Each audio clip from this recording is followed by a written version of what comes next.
Welcome back to The Explainer. Look, today we are unpacking a truly fascinating and honestly kind of baffling situation unfolding right now in the semiconductor space. We're zeroing in on Marvell Technology and the absolute mystery surrounding their latest earnings report. If you're holding any AI-adjacent stocks right now, you really need to pay attention to this. It's a literal masterclass in how wild market expectations have become. Okay, let's just dive right into the top-line numbers because they are stunning. Marvell just delivered a record $2.74 billion in revenue. That is a massive 37% year-over-year jump. I mean, generating nearly $3 billion in a single quarter while accelerating growth at that scale, it's incredibly difficult. And they didn't stop there. They posted earnings per share of 94 cents. Both of these cleanly beat Wall Street's consensus. By any traditional standard, this was a massive win. But here's the plot twist. Despite those record revenues, and despite beating the earnings estimates, the stock plummeted over 7% in after-hours trading. Yeah, no joke. A solid earnings beat, record-breaking revenues, and boom, an immediate 7% drop in valuation. So what exactly is going on here? Why on earth did the market punish a record quarter? This glaring contradiction is the core mystery we're going to solve today. It tells us something deeply psychological about the market right now. We're shifting away from an environment that simply rewards good results and moving into one that violently punishes anything less than absolutely flawless. Let's break down the underlying fundamentals and those sky-high expectations to see what really happened. First up in our investigation, the alibi. AI infrastructure dominance. To understand the market's severe reaction, we first have to look at Marvell's actual business performance. They've pivoted hard, like incredibly hard. They are aggressively moving away from being a traditional diversified supplier across sectors like auto and telecom. In this latest quarter, their data center segment surged 46%. That single segment now makes up an overwhelming 79% of their total revenue. Putting 79% of your eggs in the data center basket, that basically makes them a pure-play data center titan right now, heavily tied to supplying hyperscalers like Amazon, Microsoft, and Google. And this massive data center growth, it's really being fueled by two distinct engines. First, custom AI accelerators, known in the industry as XPUs. These are highly specialized chips built from the ground up for specific cloud providers. Second, they provide the critical high-speed interconnect silicon. Think of it this way. If the AI chips are the brain, these high-speed interconnects are the nervous system. When you're scaling AI clusters from thousands to hundreds of thousands of chips, you literally cannot scale one without the other. Management is clearly feeling confident in this trajectory. Look at these long-term targets. They see revenue hitting about $12 billion in fiscal 2027 and then rocketing to a staggering $18 billion by fiscal 2028. That timeline implies nearly 50% growth over the next 2 years. I mean, just stop and think about how incredibly hard it is for a multi-billion-dollar hardware company to project that kind of compounding growth. It perfectly highlights the sheer, unprecedented velocity of this AI infrastructure build-out. To top it all off, they recently secured an expanded custom chip agreement with Google. This is a massive flex for them. Securing and expanding a partnership with a giant like Google isn't just about a guaranteed revenue stream. It's a huge technical validation of Marvell's tech. It proves they're actively winning major design slots against some of the toughest competitors out there. The underlying business execution here is incredibly solid. Which brings us to the next phase of our investigation, the culprit, priced for perfection.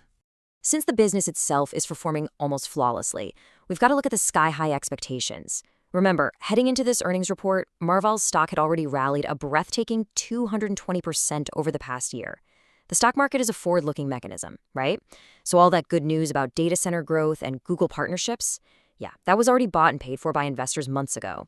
The premium the market is demanding here is just wild. At current levels, investors are paying an over 80 times price-to-earnings ratio for Marvell. That is nearly double the semiconductor sector average. Look at its closest peer, Broadcom, trading at roughly 40 times earnings. When you're trading at double the multiple of a highly successful giant like Broadcom, the danger is super palpable. Investors are paying top dollar for Marvell's AI growth story to execute without a single tiny hiccup. And that brings us to the crux of the issue. Whisper numbers. When you're priced for perfection with an 80+ PE ratio, the bar for earnings becomes exceptionally high. Sure, Marvell beat expectations, but only by about 1%. For momentum algorithms and growth-hungry investors, beating estimates by a mere 1% is basically a miss. It simply wasn't the absolute blowout quarter Wall Street demands to justify that sky-high multiple. Plus, investors noticed a slight yet critical blemish on the report. And the irony here is rich, guys. Their highly touted custom silicon, the exact product driving all this massive top-line growth, is actually a lower margin product compared to their legacy standard networking gear. So as these custom chips took up a larger chunk of sales, overall gross margins actually ticked down just a bit. In a perfect priced environment, institutions watch margins like a hawk. A narrow 1% beat combined with slightly lower margins, that's your textbook sell the news reaction. So, with the mystery of the drop completely solved, let's move to the hazards, analysts, and key risks. The analyst landscape right now is showing a fascinating tension. The broader consensus is still a strong buy, with an average target around $287. Firms like Citi and Wells Fargo are decidedly bullish, focusing entirely on the EPS growth potential from that massive Google deal. But you have some crucial holdouts. Morgan Stanley maintains a hold rating. They are obsessing over the valuation, warning that the current price reflects an incredibly optimistic growth scenario, meaning the stock has very limited upside unless Marvell can deliver significant, proven margin expansion. If you're evaluating this company, there are 3 key risks you absolutely must monitor. First up, customer concentration. When 79% of your revenue is tied to data centers and just a handful of hyperscalers, what happens if one of them sneezes? The whole company catches a cold. If a major cloud provider decides to develop their chips entirely in-house, it would be highly disruptive. Second is intense competition. And third, cyclicality. AI is driving a super cycle right now, but any macro headwinds or sudden pullback in cloud capital expenditure could severely derail those 2028 targets. The competitive battlefield here is fierce. It's a classic David versus Goliath dynamic. Marvell is undeniably winning key deals today, for sure, but they're constantly having to box out Broadcom's aggressive pushes in the custom silicon space, all while tiptoeing around NVIDIA's ironclad dominance in AI training. The landscape is intensely competitive, and again, at an 80x multiple, Marvell literally has zero room for error. Let's wrap this all up with the verdict, the bottom line. Let's break down how to approach Marvell's stock based on your specific timeline. If you've got a 3 to 5 year horizon, the structural growth here is undeniable. The AI infrastructure story is very real, and Marvell is incredibly well positioned to capitalize on it.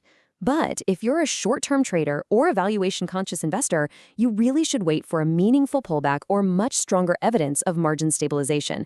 And for current owners, it's worth holding, but you might want to consider trimming if you find yourself sitting on an overly concentrated, overweight position. Honestly, the most vital takeaway from this entire explainer is a golden rule you need to remember before buying into any AI hype. Great companies can still be bad investments at the wrong price. The underlying business here is excellent, but your entry price needs to reflect reality more than just pure hope. So, I'll leave you with this final thought to ponder as you review your own portfolio. When a stock demands an 80 times earnings premium, are you investing in a guaranteed future, or are you just paying for perfection? Keep that in mind as you navigate this high-stakes market. Catch you next time.